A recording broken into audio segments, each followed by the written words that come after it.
Bakal calon Gubernur Sumatera Selatan, Edi Santana Putra melakukan kunjungan ke Desa Talang Dukun, Kabupaten Ogan Ilir. Dalam kunjungannya, Edi Santana menampung berbagai keluhan dan aspirasi masyarakat, terutama pada sektor petani.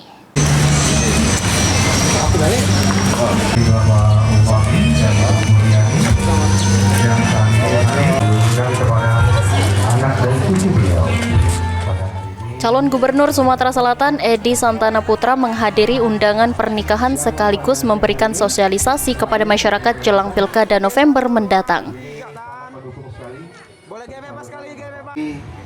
Teman baik saya saudara ini ada ulama, ada ustaz.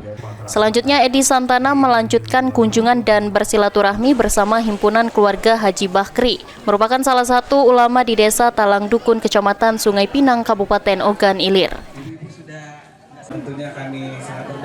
Edi Santana Putra mengatakan dalam kunjungannya beberapa keluhan disampaikan masyarakat.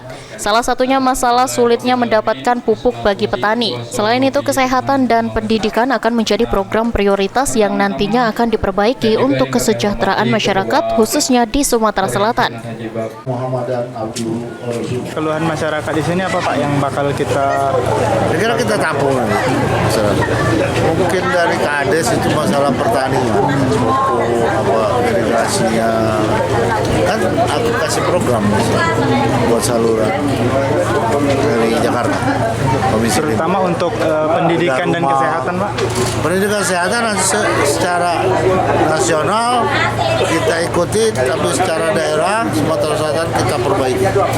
Bagaimana ya? Sementara itu, Rohimin, Ketua Himpunan Keluarga Haji Bakri, menyambut baik majunya Edi Santana sebagai calon Gubernur Sumatera Selatan. Rohimin mengaku sejak beberapa tahun terakhir hasil pertanian di Desa Talang Dukun mengalami penurunan lantaran kurangnya bantuan yang diberikan pemerintah kepada petani di Desa Talang Dukun. Turun dari kami masyarakat Talang Dukun ini mulai daripada pangan, yaitu pertanian kami semenjak beberapa tahun ini hasil dari pertanian kami jauh merosot karena selama ini bantuan itu tidak mencukupi. Ada tapi sedikit kan diharapkan kepada kami, sekali lagi kepada seandainya ini menjadi gubernur harapan kami untuk memberikan kami masukan itu pupuk dan lain sebagainya itu. Dengan adanya kunjungan dari calon Gubernur Sumatera Selatan Edi Santana Putra diharapkan nantinya dapat memenuhi kebutuhan pupuk bagi para petani di Desa Talang Dukun. Eki Saputra, PAL TV.